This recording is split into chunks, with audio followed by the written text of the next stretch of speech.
Hoje nós vamos começar, talvez você tenha visto aí nas redes sociais, nós vamos iniciar hoje uma série de mensagens chamada Koinonia. Eu vou falar bastante do que significa Koinonia para vocês. Então, nos próximos 4 domingos, nós vamos meditar sobre esse tema. Um tema extremamente importante para a igreja e para nós, no momento em que nós estamos vivendo, né, em que nós estamos organizados em células. Nossas casas estão abertas durante a semana para receber as pessoas, para cuidar das pessoas. E nós somos chamados, não é, chamadas a nos relacionar uns com os outros. Nós entendemos que o Evangelho é relacional. E a palavra koinonia significa, é uma palavra grega. Então a primeira parte dela, que é koinos, significa comum. Então aquilo que é comum, aquilo que é parte, ter parte em algo. E nós aqui temos muitas coisas em comum. Nós cremos em Deus, cremos em Jesus. Você foi salvo por Jesus, amém? Perdoado por Jesus, justificado pelo sangue dele, amém? E nós precisamos entender o que significa então ter parte em Cristo, ter parte em Jesus e ter parte uns com os outros para que a gente possa viver essa palavra. Essa palavra aparece 20 vezes no Novo Testamento e ela tem diversos sentidos. Um texto muito importante que usa essa palavrinha, koinonia, está lá em Atos 2, você nem precisa abrir, só acompanha comigo, eu vou ler outros textos também. E esse texto de Atos 2, 42 diz assim, está falando dos primeiros discípulos, primeiros cristãos, os cristãos do primeiro século. Eles se dedicavam ao ensino e à comunhão, aí é a palavrinha koinonia. No partir do pão e as orações, todos estavam cheios de temor, e muitas maravilhas e sinais eram feitos pelos apóstolos. Os que criam mantinham-se unidos e tinham tudo em comum. Não só o Evangelho os unia, mas a vida deles era unida. E esse texto que nós lemos diz que eles tinham tudo em comum, estavam dentro do templo, estavam nas casas, eles partiam pão. Mais para frente nesse texto diz que quem tinha alguma falta, quem tinha mais, vendia para repartir com aquele que tinha menos. Eles realmente viviam uma vida em comum, em comunidade, uma vida em comum. E nós somos desafiados a viver assim hoje, no momento em que nós vivemos numa sociedade não é egoísta, egocêntrica, hedonista, que procura prazer, e cada um quer salvar o seu, né? Se o meu irmão não tem, azar o dele, não é ele que vai trabalhar e vai dar os pulos dele. Eu estou preocupado é comigo. Nós vivemos nesse contexto, nós vivemos num contexto acelerado, não é? Você trabalha, sai de casa cedo, às vezes vai dormir tarde, tem mais de um emprego, vai atrás e a sua vida vai passando, você entra nessa roda viva, querendo trabalhar mais, ter mais dinheiro para pagar mais imposto e ter mais bens materiais, e a sua vida fica girando em torno disso. E nós perdemos a perspectiva da vocação de Deus para a igreja, por meio da comunhão uns com os outros e com Ele também. Então, nessas 4 semanas, nós vamos falar muito sobre isso. E o meu desejo é que você olhe para dentro de você e reveja a sua vida. Não é? No que você está investindo? No que você tem colocado os seus recursos? Tem colocado o seu tempo? Se Deus chamasse a sua senha hoje, né, te chamasse aí para a glória hoje, ou amanhã, você teria algum tipo de arrependimento? Você pensaria assim, puxa, eu deveria ter dedicado mais tempo com os meus pais. Não, eu deveria ter dedicado mais tempo com meus filhos. Ah não, eu deveria ter valorizado mais a minha esposa. Se a sua senha fosse chamada, você teria algum tipo de arrependimento? Você pensaria que poderia ter feito algo mais que não fez? E a pergunta é, por que você não faz agora então? E se você parar para pensar, pessoas no último momento de vida, lá no leito de hospital, talvez tenha suas últimas palavras, e chama pessoas queridas, né, para ter aquele momento com elas. E eu acho muito difícil alguém chamar, né, alguém querido, bem para perto, e fala assim, olha, tem uma conta para pagar, não esquece de pagar aquela conta. As pessoas nos últimos momentos de vida, elas não estão preocupadas com conta para pagar, elas não estão preocupadas com coisas triviais, elas vão falar, fala para quem que eu amo você, enfim, relacionamento é que realmente importa no final das contas. E se isso é verdade, por que nós falhamos tanto em investir em relacionamentos? Com quem que você deveria estar se relacionando mais? E por que você não está se relacionando? Essa palavra, koinonia, fala muito com a gente, fala muito com você, fala muito sobre viver em comunhão. Essa palavra, ela é usada em outros sentidos também. Tem um outro texto em 1 Coríntios 1,9 que diz assim: fiel é Deus, o qual os chamou à comunhão com seu Filho Jesus Cristo, nosso Senhor. E aqui tem a palavra comunhão mais uma vez, no sentido de corpo de Cristo, e essa palavra aparece de novo. Deus é fiel, o qual os chamou à comunhão. Então, meu irmão, você é chamado para a koinonia. Você é chamado para se relacionar. E esse é um problema. Muitas pessoas hoje machucadas com igreja, porque igreja é um trem complicado, não é, gente? Tem gente complicada na igreja? Talvez porque você esteja aí, né, ou não? Mais ou menos. Igreja tem gente, pessoa, ser humano, e nós somos complicadinhos, não é verdade? Cada um tem seu jeito, sua cultura, sua criação. Um jeito de falar para um pode ser uma ofensa para o outro, não é verdade?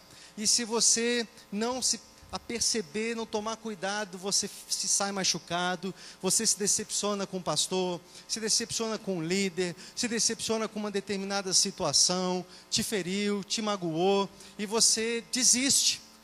Mas nós somos chamados à comunhão. Jesus, ele ora lá em João, no capítulo 17, para que nós nos mantivéssemos unidos, para que nós fôssemos um, assim como ele é um com o Pai. Meu irmão, você tem um desafio de amar o seu irmão que está aí do seu lado. Tem um texto lá em 1 João que diz assim,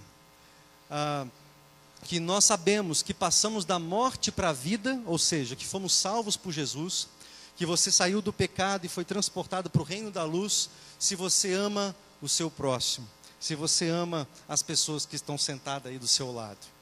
E tantas vezes nós nos cumprimentamos aqui na igreja, damos aquele tapinha, né?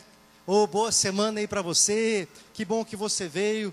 E o irmão, você não sabe, se ele morrer durante a semana, ninguém fica nem sabendo, não é? Falta o quê? Falta comunhão, falta relacionamento, que vai muito além daquele tapinha, não é? Nas costas, fala, se você precisar, conta comigo aí, não é? Você, liga para mim, mas na verdade, você está torcendo para a pessoa não te ligar. Você está, tomara que ela nem lembre de mim. E a gente peca, a gente falha nisso. Outros textos bíblicos que usam essa palavra, 1 Coríntios 10, 16 diz assim: não é verdade que o cálice da bênção que abençoamos é uma participação no sangue de Cristo, e que o pão que partimos é uma participação no corpo de Cristo? Essa palavra participação também é essa palavra aqui, koinonia. 2 Coríntios 9, 13 diz assim: por meio dessa prova do serviço ministerial, outros louvarão a Deus pela obediência que acompanha a confissão que vocês fazem do Evangelho de Cristo e pela generosidade de vocês em compartilhar os seus bens com eles e com todos os santos. Essa palavra compartilhar, em outras versões diz a palavra coleta. Quando nós nos reunimos aqui para trazer uma oferta, nós temos isso em comum, e é exatamente essa palavra koinonia, que nos une, nos torna parte do reino, parte da igreja, parte do corpo de Cristo. E o fato de nós contribuirmos com isso, não só financeiramente, mas com o nosso tempo, com a nossa vida, nós estamos sinalizando que nós estamos entendendo essa palavrinha aqui, chamada koinonia. Tem um autor que já escreveu um livro antigo, Igreja Saudável, Peter Wagner. Ele fala de uma outra palavrinha derivada dessa aqui, não é, brincando um pouco com essa palavra koinonia. Ele fala da koinonite. Quem já ouviu falar da koinonite? Então você vai ouvir falar hoje. A koinonia é uma palavra bíblica, né? Uma palavra grega que está lá no Novo Testamento, mas aqui o Peter Wagner vai falar da koinonite. Tudo o que é terminado em ite significa, no campo da medicina, por exemplo, uma inflamação. Então, a sinusite, a apendicite, é uma inflamação no apêndice, não é? E outros ites aí, né? Nós eu acho que eu coloquei artrite, por exemplo, uma inflamação em alguma articulação do seu corpo. Então tem esse it, é uma inflamação, é um problema, é algo que saiu do que era correto. Então quando nós falamos, e esse autor vai falar da koinonite, ele vai dizer, um problema na comunhão. Existe uma inflamação, tem um problema, não está acontecendo. E aí ele vai falar de uma igreja acomodada, em receber a sua bênção, em frequentar uma igreja uma vez por semana, não é? Em reivindicar a Deus uma bênção, uma cura, um milagre, e volta para casa, vive a sua vida normalmente. No outro domingo ele vem, não é, com os bracinhos assim, pedindo uma bênção para Deus, não é, para que ele dê alguma coisa, e volta para casa sem nenhum tipo de responsabilidade. E algo que nós ouvimos bastante é uma frase assim: ó, pastor, eu até quero, eu vou na igreja e tal, mas eu não quero compromisso, pastor. Eu até vou, conta comigo aí e tal, mas eu não quero compromisso, eu não quero me comprometer. Eu quero dizer para você, querido, que não tem jeito, porque se você entender o chamado de Cristo para a tua vida, que Ele entregou a sua vida, a vida dele por você, a única resposta que você pode dar a isso é entregando a sua vida também, amém? A serviço do reino, se comprometendo, tendo parte, algo em comum, a koinonia, a comunhão com os irmãos, se comprometendo uns com os outros. Nós sentimos falta de algumas pessoas hoje aqui, algumas estão viajando, né? Foi o feriado prolongado, mas qual é o nível de preocupação que você tem com eles e com elas? Quando você não vê alguém, você se importa, você liga, você vai atrás, você sabe o que realmente está acontecendo. Nós somos chamados a viver um nível de comunhão, de relacionamento mais profundo. Se isso não acontece, nós estamos com um problema. Nós estamos com essa koinonite, com essa inflamação, esse problema na área da comunhão. Então são pessoas muitas vezes melindrosas, não é? Ninguém mexe no meu queijo, não quero ser contrariado, tem que ser do jeito que eu quero, e se eu não for, eu viro a cara, eu fico de mal, né? Faço, né? Não quero saber mais, eu vou embora, eu troco de igreja, eu vou ficar em casa, eu não quero me relacionar. E queridos, nós precisamos tomar cuidado. E é por isso que eu vou ministrar os próximos 4 domingos sobre esse tema, porque isso tem a ver conosco e nós precisamos ser confrontados nesse sentido. Como é que nós sabemos, e você pode saber se você se enquadra nesses sintomas da koinonite? Será que você está com um problema na área da koinonia, da comunhão, dos relacionamentos, de parte em comum uns com os outros? Eu vou dar alguns sintomas aqui de uma pessoa que está com koinonite, essa enfermidade aí. Essa pessoa não gosta muito de estar em comunhão, então ela foge. Todo projeto de comunhão, né, acaba o culto e ó, rapidinho, ninguém nem vê, sai igual uma flecha. Não tem problema, tá? Assim, no começo você está vindo, não quer ser visto e tal, é tudo bem, querido, mas vai chegar um momento que você vai se apaixonar tanto pelas pessoas, e você não quer ir embora mais, né? E tem alguns que vivem isso aqui, e ficam conversando, e querem estar junto, querem estar perto, mas querem se abrir, se relacionar. Vamos na célula? Não vou na célula. Vamos num culto de sábado, vamos no acampamento, vamos nisso, vamos naquilo. Não, eu não quero saber, eu não quero me expor, eu não quero me comprometer, eu quero fugir, ir embora para minha casa, ver minha televisão, o meu fantástico e ficar de boa na minha, não quero saber. Esse é um sintoma da koinonite. Outro sintoma, vive fugindo, dando desculpa para não estar com os outros. Aí, né, os jovens fazem aquela programação, né, vão assistir um filme, eu não posso, tenho que estudar, eu não posso, tenho que trabalhar amanhã, eu não posso porque eu não posso dormir tarde, eu tenho que estudar, eu tenho prova e tal. São desculpas, na verdade, porque eu não estou afim, eu não quero me comprometer, eu não quero estar perto, eu não quero estar junto, não quero saber. Então, na verdade, quando a pessoa está afim, não é? Ela dá um jeito, não é verdade? Quando ela não está afim, ela fala, eu não tenho carona, não tenho dinheiro para o passe, estou muito cansado, trabalhei muito hoje, não vai dar certo para mim. É ou não é, pessoal? É que eu sei, isso acontece com a gente. Talvez aconteça um dia ou outro, beleza. Agora, se acontece sempre, aí tem problema, não é verdade? Aí tem problema. Outro sintoma.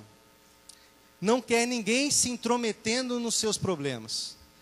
Não quero saber de ninguém sabendo dos meus problemas. Não quero saber de que ninguém fica botando a colher aqui na minha vida. Não quero saber, né, de ninguém sabendo da minha vida, não. A gente se blinda, a gente quer se privar. A gente não quer falar. E eu não estou dizendo para você falar da sua vida para qualquer um aí e sair espalhando coisas particulares.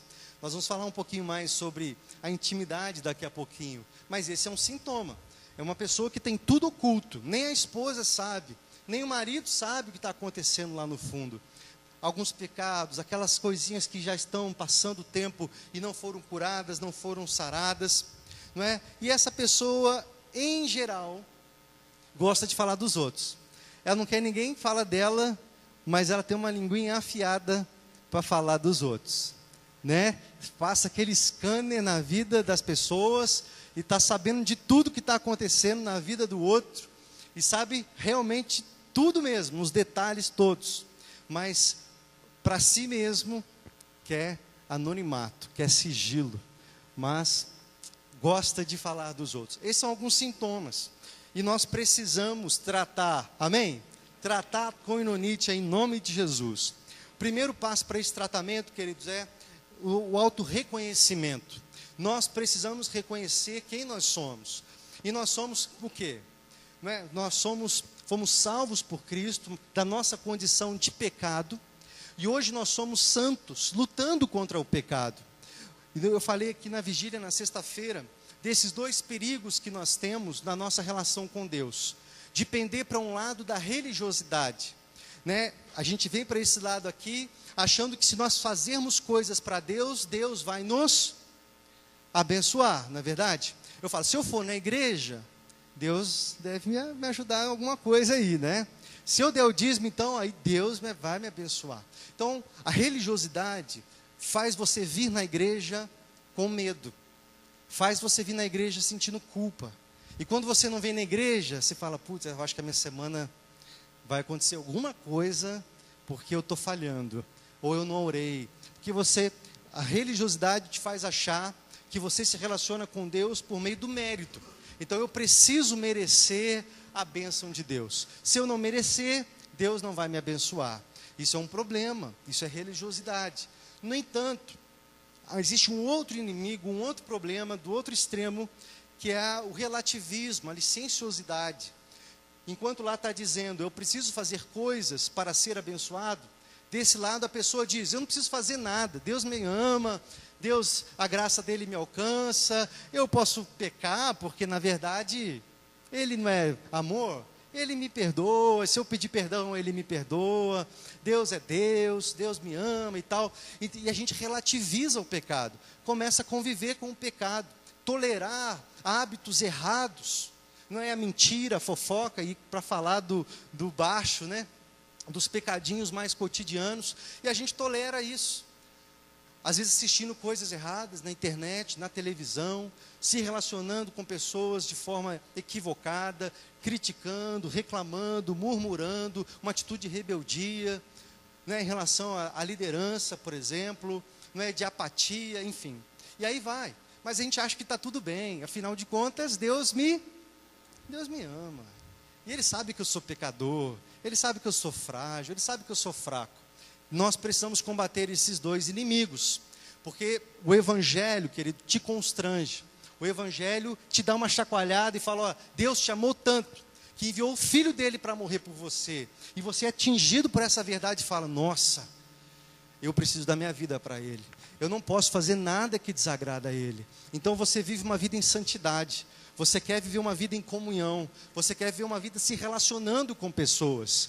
Porque você está constrangido por aquilo que Cristo fez por você. Então o primeiro passo para a gente combater a koinonite é você entender, querido, que você realmente é pó. Que você, qualquer coisa de boa que você faça, como a Bíblia diz, é trapo imundo, é trapo sujo. Qualquer justiça que você tenha não é nada diante do Deus plenamente santo. E você é problemático também. não é? Você também tem seus problemas, suas picuinhas. Então, às vezes, nós não toleramos o outro, mas e nós? Então, reconheça quem você é. Reconheça que você também está num processo de transformação, de santificação. Então, em nome de Jesus, o primeiro passo é você entender que você também é pecador. Não é? Você foi salvo por Cristo, mas você ainda tem algo dentro de você, comendo você, te inclinando para fazer o que é errado. E um problema nosso é sempre considerar o outro mais pecador que nós, não é verdade? A gente olha, né, para um mendigo, na pauta das igrejas, olha para um homossexual, por exemplo, ou olha para um corrupto em Brasília, investigado pela Lava Jato, e fala corrupto, pecador, e nesse momento nós estamos nos colocando num degrau acima, sim ou não? Precisamos ser sinceros. E se nós não entendermos, querido, que nós somos, que o nosso pecado é pecado também, e precisamos desesperadamente da graça, do favor, da salvação de Cristo, nós vamos errar nesse sentido. Você precisa aceitar as imperfeições das pessoas. As pessoas do seu redor estão em tratamento. Então tem gente na igreja que está começando a caminhada, tem gente que já está um pouco mais maduro na fé, tem gente que já engole um pouco de sapo, tem gente que já vai sair no braço. Mas você, querido, precisa aprender a aceitar as diferenças, aceitar as limitações das pessoas. Para você combater a coinonice, você precisa entender que pessoas do seu lado têm seus problemas. E às vezes teve a reação por algo que está acontecendo na vida dela, ou por algo que aconteceu na vida dela, e você precisa, né, se compadecer e ajudá-la. E aprenda nas decepções. Esse é o terceiro passo para você combater a coinonite. Aprenda que às vezes você se decepcionou com alguém na igreja, mas essa decepção Deus vai usar para você crescer. Às vezes para combater o seu orgulho, para combater a sua necessidade, não é, de receber um elogio, de ser visto pelas pessoas. Um conflito faz você crescer. Um conflito Deus usa para trabalhar no seu caráter, trabalhar no seu coração. E às vezes uma situação, não é, que passou, uma briga, não é, um desentendimento, Deus está lá no fundo tocando, filho, eu quero deixar você mais humilde, eu quero deixar você mais tratável, eu quero deixar você mais maleável, eu quero deixar você mais parecido comigo. Você crê nisso, querido? Que Deus está te tratando, Deus está movendo na sua vida? Você consegue lembrar de alguma decepção que você teve? Vamos ser sinceros, quem já teve uma decepção assim com a igreja? Vamos ser sinceros mesmo? Sim, bem sincerão. Quem já teve uma decepção assim com a igreja? Pô, só a Natalina fez assim. Nós temos, e a Bíblia fala assim que os escândalos são inevitáveis. É inevitável que venham escândalos. A Jesus já nos alertou sobre isso, que a igreja não seria fácil, mas Cristo morreu por ela, morreu pela igreja, morreu pela noiva dele, e nós fazemos parte dela. E nós precisamos aprender, querido, a viver em comunhão, aprender a viver com as limitações, com os erros, né, com as diferenças uns dos outros. Vamos combater a coinonite, amém? Como? Vamos aprender com o mestre, vamos aprender com Jesus. Abra sua Bíblia comigo, agora que eu vou começar a pregar. Brincadeira, já estou mais da metade. Marcos 3, verso 13 até o 15. Marcos capítulo 3, verso 13 até o 15. Jesus subiu ao monte e chamou a si aqueles que ele quis, os quais vieram para junto dele. Escolheu 12, designando os apóstolos, para que estivessem com ele, os enviasse a pregar e tivessem autoridade para expulsar os demônios. Jesus teve muitos discípulos, muitos seguidores, centenas, milhares de seguidores, pessoas que estavam com ele, querendo um milagre, querendo uma cura, querendo um toque de Jesus. E o texto bíblico nos fala sobre isso, que grandes multidões o seguiam, queriam estar com Jesus. No entanto, Jesus chama quantos? Chama 12. Você, vem. Eu quero que vocês estejam mais perto de mim. Então Jesus, o nosso mestre, fez isso, deu o exemplo, chama 12 discípulos e fala: vocês vão estar perto de mim. 12 pessoas então que se relacionaram com Jesus com maior intimidade. Hoje nós estamos falando da primeira parte, a primeira mensagem é estar juntos. A comunhão que nos leva a estar juntos de outras pessoas. E o primeiro resultado de quem passa tempo junto uns com os outros é a intimidade. Estar junto gera intimidade. Então Jesus chama essas pessoas, chama 12 e fala: vocês vão se relacionar comigo. Vocês vão ver eu curar, vocês vão ver eu orar, vocês vão ver eu dormir, vocês vão ver como eu como, vocês vão ver como eu faço tudo. Jesus chama esses discípulos para perto. Então ele tinha uma multidão, mas Jesus tinha amigos, tinha pessoas mais perto. Eu quero te perguntar, meu irmão, minha irmã, quantos amigos você tem? Não é colega não, tá bom? Ah, tem um colega lá no trabalho e tal. Não, responde aí no teu coração. Quantos amigos você tem? Quantas pessoas que te conhecem, que se você ligar de madrugada, você sabe que a pessoa vai. Se você precisar de alguém que sabe da tua intimidade, quantos amigos você tem? O mestre nos ensina, queridos, que nós não podemos viver a vida cristã sozinhos. Nós vivemos um tempo, queridos, de muitos problemas emocionais, síndromes, não é, do pânico, a depressão. Eu respeito, né, a gente fala com muito cuidado sobre esses problemas, porque são problemas que fazem parte do corpo, mas tantas vezes fazem parte, não é, de pessoas com dificuldade de se relacionar, com dificuldade de abrir o coração, com dificuldade de ter e desenvolver relacionamentos mais profundos. Então, queridos, entenda o seguinte, que você precisa estar junto de outras pessoas para desenvolver um relacionamento de intimidade. Copiado aí? Amém? Anota isso, irmão, em nome de Jesus. Você precisa desenvolver um relacionamento com outras pessoas para ter intimidade com essas pessoas. Só que isso, meu irmão, exige um investimento seu. Exige um esforço seu. A gente às vezes quer ter amigo, mas não quer se esforçar pela amizade. Não é? Não quer ligar, não quer visitar, não quer estar perto. Não... A gente quer receber a visita, sim ou não? A gente quer que alguém nos ligue, que alguém nos visite, que alguém vá atrás de nós, que alguém invista na amizade. Mas será que a gente está disposto a pagar o preço, a investir numa amizade? A visitar, a estar perto, às vezes gastar o seu crédito, né, no seu celular, o seu combustível, a fazer a visita, a ir até essas pessoas, não é? Desenvolver e querer isso de verdade. Às vezes, a dificuldade, nós temos as nossas células, né, e nós batemos nessa tecla, porque as nossas células são lugares onde há amizade, onde há pessoas que estão próximas uma das outras.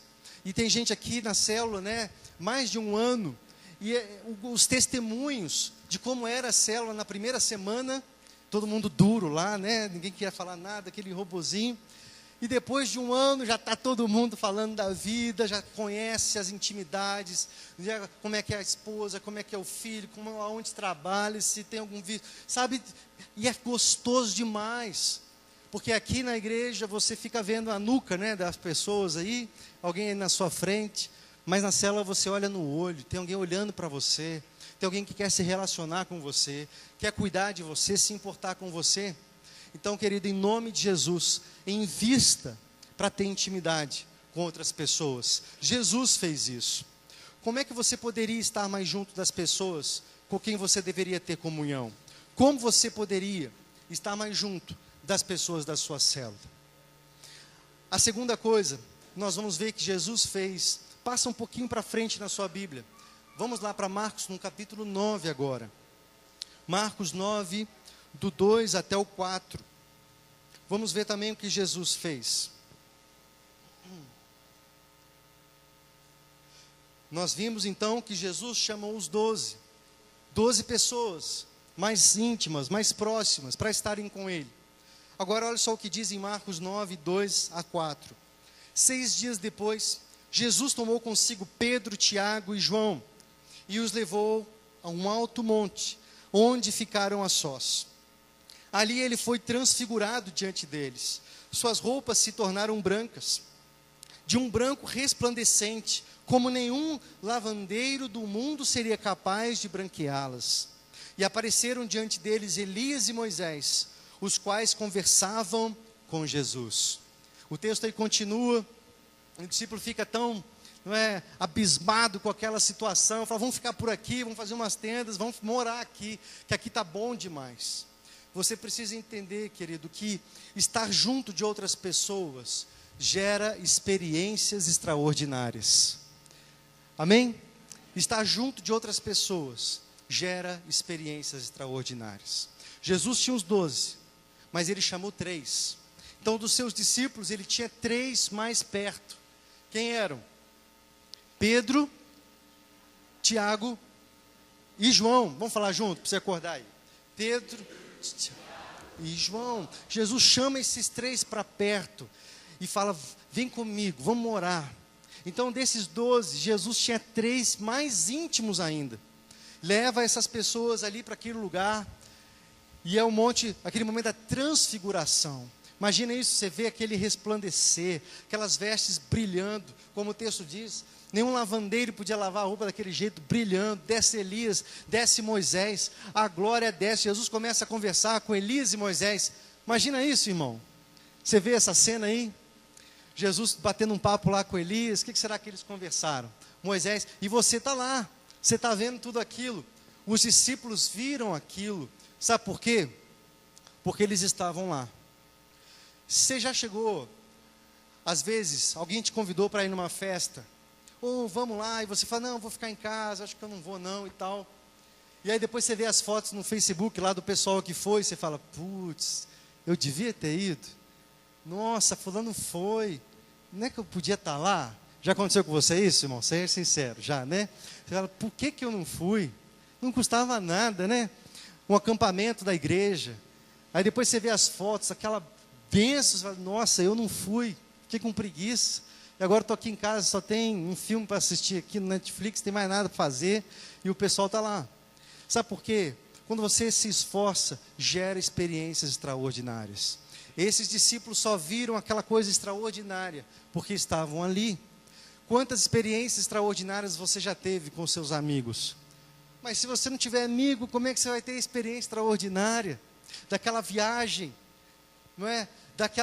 Do monte que você foi para a vigília com seus amigos, aquela experiência maravilhosa, aquele fogo aquecendo. Como é que você vai ter isso, querido? Se você se priva, se você não quer se relacionar. A intimidade, querido, estar junto, nos leva às experiências extraordinárias. Nós precisamos investir nisso. Você precisa de experiências extraordinárias. Na célula isso acontece o tempo todo. É gostoso demais estar ali, mas não só na célula. Às vezes a célula faz um churrasco, né? Vai para o parque, vão jogar futebol, e aquilo acontece, você percebe que você está entrando na intimidade das pessoas, tem pessoas que se importam com você, na igreja, nas atividades, mas você não vem, irmão. Né? Sexta-feira nós tivemos uma vigília aqui na igreja. Quem veio foi bênção, não foi? Foi bênção demais, mas muitos não vieram, muitos ficaram fora. Depois viram as fotos lá no Facebook e falaram, puxa, eu devia ter ido. Nós precisamos de experiências extraordinárias. Isso só vai acontecer quando nós passarmos tempo juntos. Vamos mais para frente aí em Marcos, agora capítulo 14, eu vou finalizar com esse texto aqui.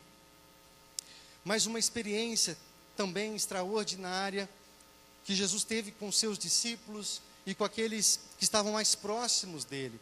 Marcos 14, 32. Diz assim, então foram para um lugar chamado Getsêmani. E Jesus disse aos seus discípulos, sentem-se aqui enquanto eu vou orar.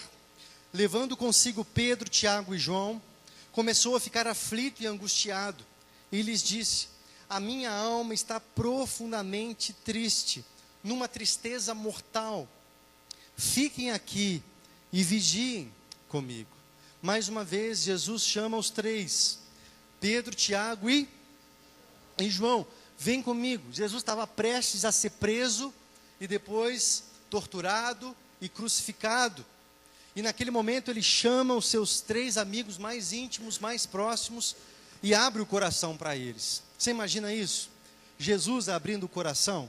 Jesus, Deus encarnado, dizendo que estava aflito, dizendo que estava angustiado, dizendo que estava tão aflito quanto a morte, suando sangue, e ele abre o coração para os seus amigos. Querido, quando você está aflito, e se Jesus esteve aflito, meu irmão, quero te avisar que você vai passar momentos difíceis aí. E nesses momentos, você tem alguém para abrir seu coração? Tem alguém que sabe das suas entranhas, assim, dos seus problemas mais íntimos, das suas dificuldades mais profundas. Você sabia que se você guardar isso para você, você tem chances, né, de ter uma doença por causa da psicossomatia? Se existe a palavra? Doenças psicossomáticas. Pô, Edson, me ajuda aí. Que começam, né, nas emoções, coisas não confessas. Às vezes você não conseguiu superar uma crise com alguém, não perdoou essa pessoa. E isso começa a te causar, né, problemas de ansiedade no estômago, dor de cabeça, e você fica doente, você não sabe o que está acontecendo, mas é porque você não procurou ninguém. Você, olha, eu estou chateado, eu estou amargurado com essa pessoa, ela me feriu, ela me machucou, o que eu faço? Ora por mim, me ajuda a fazer alguma coisa. Meu irmão, Jesus fez isso. Por que nós nos privamos disso? Por que nós temos tanta diferença, ou tanta dificuldade de ter amigos e amigas? Não é? E aí, gente que gasta muito dinheiro com psicólogos, e o psicólogo, aquela pessoa que é paga para ouvir, não é? E dar uma direção. E quantas pessoas investindo nisso. Não sou contra psicólogo, muito pelo contrário. É bênção, vai te ajudar, não tem problema nenhum. Mas, querido, existe um psicólogo dos psicólogos, Jesus de Nazaré, que deu um exemplo para você. Ele abriu o coração para outras pessoas e fala, faz o mesmo. Procura, tem amigos mais chegados, amigos mais próximos. Aquela pessoa que, se você ligar, vai te atender de madrugada, não importa o momento. Vem aqui, estou em crise, estou em pânico. O que eu faço? Meu casamento, estou em briga. Enfim, me ajuda. Pede ajuda. Jesus teve alguém. E quando nós estamos juntos, nós temos apoio nas dificuldades. Às vezes você fala assim, eu estou em crise e ninguém da igreja ligou para mim. Eu estou com dificuldade e o pastor não me visitou. Mas como é que ele vai adivinhar, irmão? Você precisa falar. Você precisa abrir teu coração. O pastor está aqui, tem o gabinete dele ali, atendendo as pessoas durante a semana. Marca um horário com o seu pastor. Abre o coração para ele. Fala das suas dificuldades. Fala dos problemas que você não consegue solução hoje. Pede ajuda. Amém?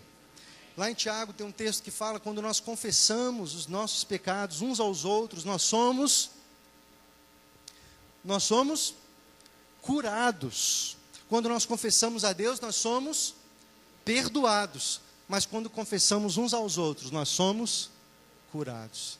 E você precisa de cura, querido, da sua falta de perdão, do seu ressentimento, da sua autoestima baixa. Você acha que as pessoas estão olhando para você, estão te julgando, não é? Estão criticando você, e você não sabe lidar com isso. Você se sente para baixo, se sente a última, né? Sem dom, sem importância. Você precisa abrir seu coração. Deixa Deus te curar, deixa Deus te tratar, deixa Deus entrar aí na sua intimidade por meio das outras pessoas. E isso se chama, biblicamente, koinonia. Vamos falar juntos?